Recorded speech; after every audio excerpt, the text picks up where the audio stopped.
With the farm noticeably wounded after 2012's bout with the HD, my list of targets is limited. I'm tying my hopes to a buck we nicknamed Big Junior. I started paying attention to this deer when he was a 3-year-old in 2012. Though I had many trail camera pictures of him, I first laid eyes on the buck an hour before sunset on a bitterly cold, late December evening. It was the same evening that I filled my remaining tag with an old buck I'd been hunting for 3 years.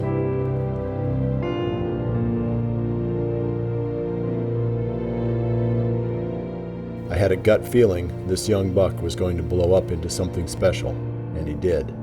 I found Big Junior again in the same place in 2013. All the information I had on this buck was contained in several hundred nighttime trail camera photos. He seemed to hate the sun. By 2014, Big Junior was starting to show cracks in his armor.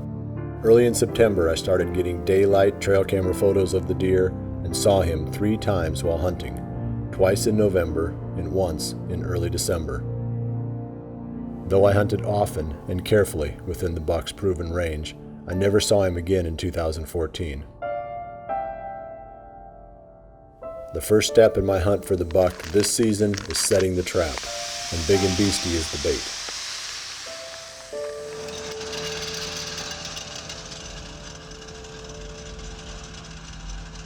At the same time that I'm putting together my plan for Big Junior, John Lewis is creating his own killing ground, a small microplot on the 40-acre property he and Eric scouted the previous winter. Well, it's the middle of August and we're back here at a spot that we sprayed a few weeks ago on this piece of property that we're going to be hunting this fall. We're going to be putting it into autumn quick plot, and as you can see behind me, we only sprayed this a few days ago, but we hit it really hard with Roundup. And our plan for this is it's about 1/4 of an acre, and we have a river that runs right back over my right shoulder. This spot's gonna set up perfectly for a west wind. We're gonna put a stand in that tree.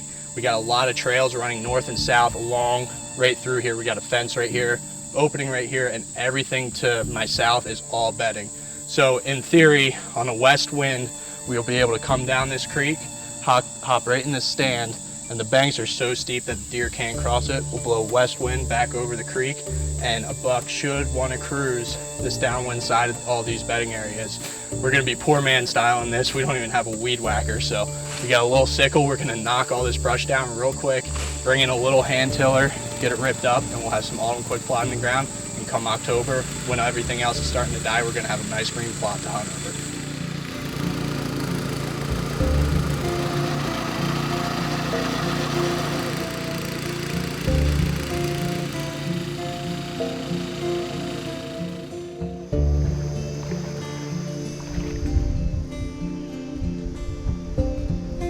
Our hard work is paying off, and 2 weeks later the autumn quick plot is coming up nicely.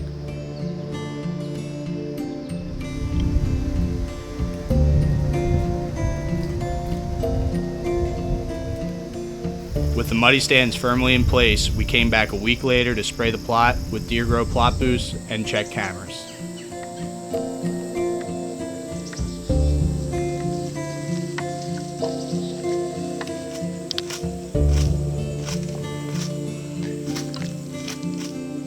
Two familiar faces are all over the trail cameras, so we decided to give these target bucks names. The 10-pointer we called Dennis, and the 9-point Joey. Unfortunately though, the buck we were really hoping to get on camera again was a no-show. Regardless, we stick with the naming theme and call him Mr. Wilson. It's a waiting game now. Monitor trail cameras and learn as much as we can.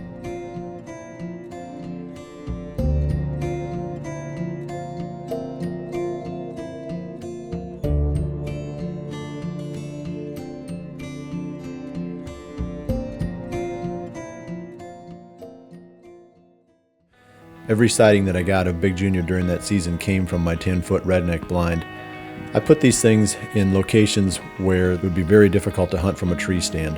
Either the wind swirls too much, or the trees are too small and it'd be too easy for the deer to see me. And that's definitely the case in this situation.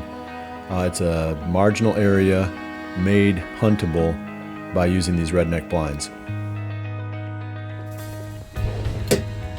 The Muddy Outfitter has a leveling platform capability, which makes it perfect for crooked trees, just like the one we hung it in overlooking our food plot. Big and Beastie is the #1 selling blend at Frigid Forage. This is one that we've had a lot of success with here. It's a blend of brassicas that you plant in the summer, and it produces a lot of forage through the fall and winter. So throughout the entire hunting season, there's a lot of forage that you can get in one food plot. It's a great source of nutrition for our deer, lots of forage, and a great place to hunt over with maximum attraction throughout the entire hunting season.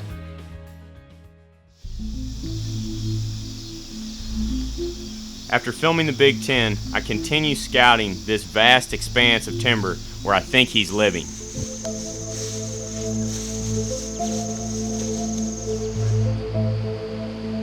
In late August, as we're scouting, I encounter a bachelor group of bucks on acorns in the timber. A few of these deer are the same bucks that were with the Big Ten in the summer, and I feel like we're closing in on him fast. From there, I move to another piece of public land where I'm hoping to locate a giant buck that we have some history with. We're back on the public land this afternoon. This year, I'm actually going to start naming my spots. Last week, we were over at our Big Woods unit where we spotted the bachelor group of bucks in there on the acorns. And this week, we're over at our creek bottom unit. I've also got the river spot where I killed my buck last year, and there's a few others that I'll take you through as we progress throughout the fall here. But this creek bottom unit is a spot that we've hunted for the last couple of years. Jared Keeson and Zach Krzyzewski hunted here last year, and there's a couple of big deer that we're after in this area. A couple of weeks ago, we were in here scouting, stumbled across a huge shed, and come to find out it's a buck that Zach and Jared had pictures of from last November. Really big deer, old, mature buck, and the more we got to looking at the shed in these trail camera pictures, the more the deer started to kind of look familiar to us.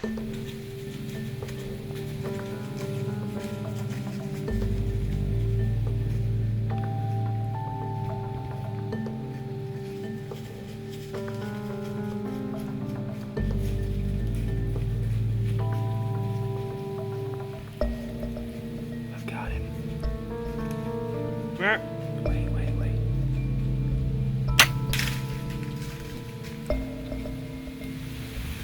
He was right at 35 yards, and I let it go, but I think I hit a limb.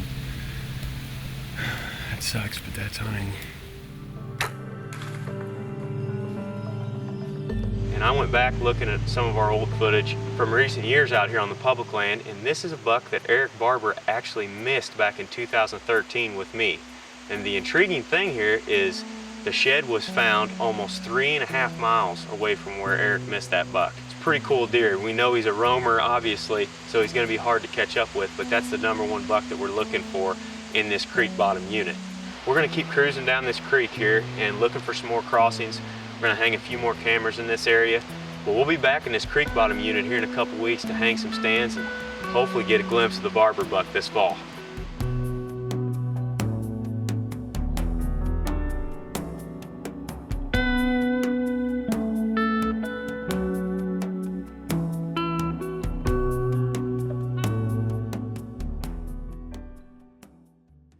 During our summer scouting trips, we like to stay lightweight, and the Cabela's Whitetail Fanny Pack allows us to do this. Many times we're just packing in a trail camera, binoculars, wind checker, GPS, and maybe a compass. All that fits perfectly in the fanny pack and is a great choice for summer scouting trips.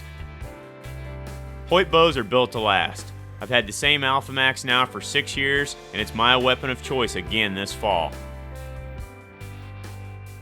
When I'm patterning a specific buck, my strategy involves 2 or 3 different parts.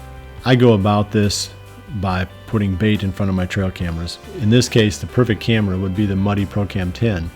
It has a slightly slower trigger time and doesn't have the field scan features that I use for later stages of my patterning, but it does everything I need and is very affordable for this first part where I need as many cameras out, covering as many areas as I possibly can. A lot of bow hunters now use string knocking loops, and that's where the rhino and the silver horn in the Scott line really excel. The hook on these releases is open and it's easy to snag the loop. You don't have to look down. You feel like you're totally in control even when things are moving fast during the moment of truth.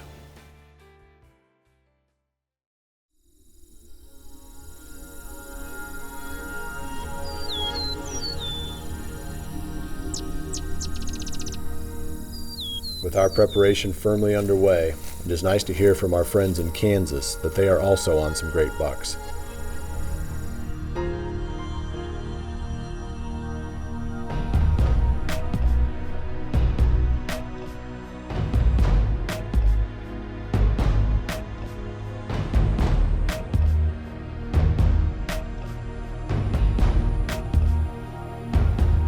Out of the Kansas camp, Matt Tatum and his wife Sheila are the first to narrow their search to a specific buck, a 6-year-old that is moving in daylight.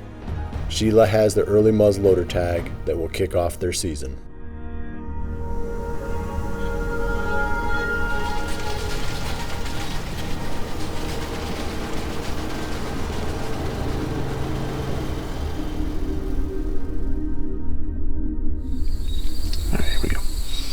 Well, it's September 19th. I've got my wife out here on a muzzleloader hunt. We're hunting the edge of a bean field that's just starting to turn, but there's still bucks coming out here right at last light.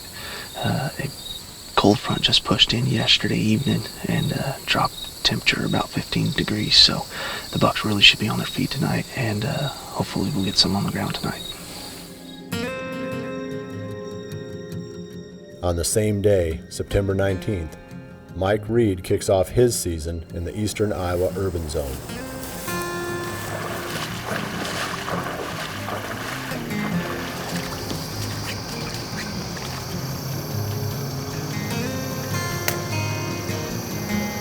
The main deer we're in here after tonight is Mr. Funk, and it seems like every year he's the first one to freshen up this rub. I get pictures of him over it every single year, so we're in here after him tonight. Hopefully we can catch up with him.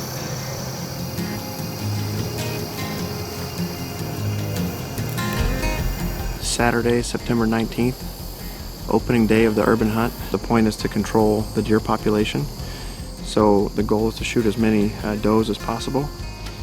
In the past, this is, well, even still is, earn a buck tag. I shot 8 does last year, which earned me this buck tag. This is the first year that we can start the season with a buck tag. Once October 1st rolls around, we get back to our farms outside of town. You know, we're going to be focusing a lot on my new farm that I just purchased. Got a lot of really good bucks out there. Really excited to bring you guys those hunts as well. This year, my primary target is a deer that call that buck Mr. Funky. So when I first got him, he was pretty lopsided. Now he's just a nice, mature 7.5-year-old heavy 9-point. Last time I saw him was opening day of last year, and I'm hoping he can repeat that. So I'm really excited to be in the tree, and we'll see what happens.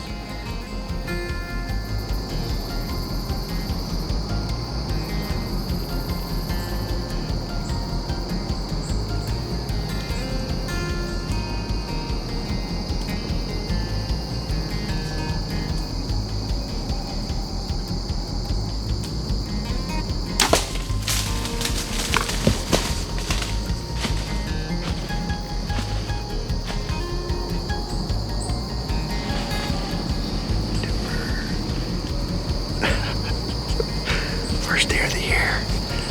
She made that a little easy on us. Hard shot her, she ran out to 40 yards and fell over in the field. Pretty excited. First kill of the year.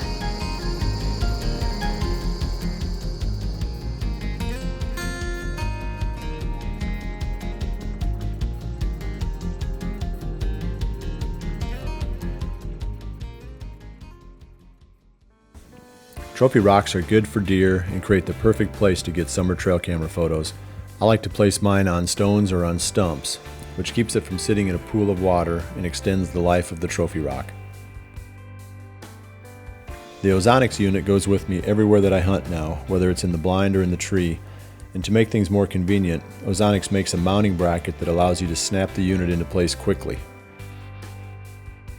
Does are often warier than bucks, and having one at 5 yards will surely test your concealment, especially when there are 2 people in the tree. Mike and Jared got away with a lot of movement, and we're thankful for the effectiveness of their Realtree camo. I love the Fuse Ultra Rest because it keeps the arrow centered and in position for the shot regardless of how much I move or what the shot angle is. I know when I draw my bow back, the arrow is going to be in the right spot.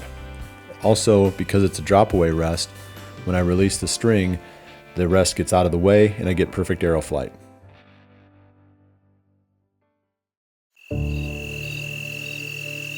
The cold front that would sweep into Mike's Iowa hunting grounds has already settled into southern Kansas.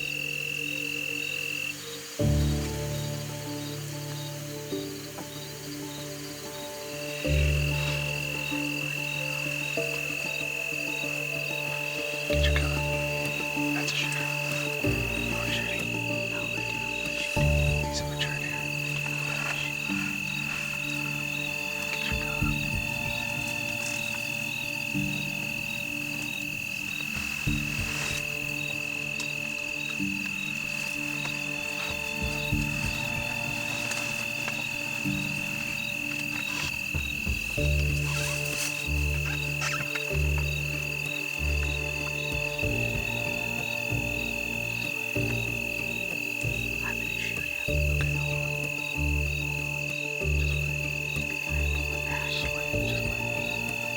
He's got a corner tail. Yeah, go ahead and shoot him right there. See that crease? Yeah. Right there, behind the crease. Mid body. Shoot him whenever you want to.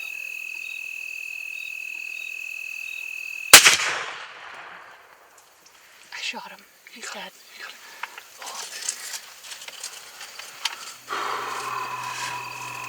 Good job, thank you. Thanks for taking me. No problem. Let's just go get him. Hold on, we have to give him a little bit of time here. Hold on. He's dead. I know he's dead. It's a good shot. I think it was a good shot. I think it was too. It worked out just perfect.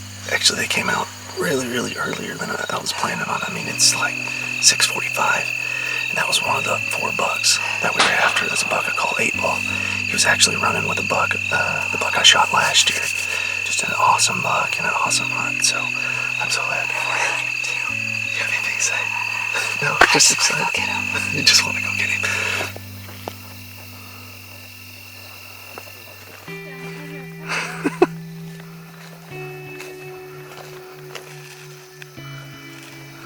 Well, it worked out perfect tonight. He came out actually into the bean field a lot quicker than I thought, and she put a good shot on him, and he didn't go maybe 20 yards. And he's a buck we call 8 Ball, and just an awesome deal. And like I said, I think he's probably at least 6.5 years old. But it was an awesome night and a great hunt, and I'm so proud of her.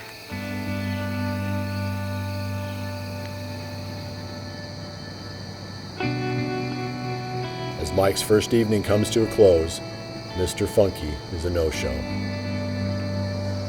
Well, we've got her back to the truck here, all cleaned up. It's a good first hunt of the year. For the next couple of weeks, we're going to be just focusing on harvesting does here in town, and if I get the right weather or daylight pictures showing one of my mature bucks moving, we're going to move in on them.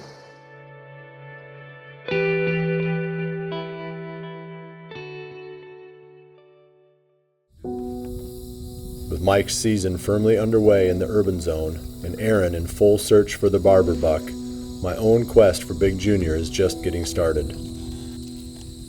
I'm spending a lot of time on this food plot to make it as good as I can, and there's a reason for that. This is what I believe to be the middle of the core area for that buck Big Junior. This is my starting point, and I'm going to have cameras here and in every realistic open spot within probably about a quarter of a mile circle. And I want to have the best possible picture that I can in September and early October of where this Big Junior is living at. I think we can kill that deer. He's a beautiful big 10-pointer. He's 6 years old. He's hitting that age now where a lot of times they tend to become more visible and their ranges, tend to become smaller. So we'll see. We'll see if that holds true with Big Junior.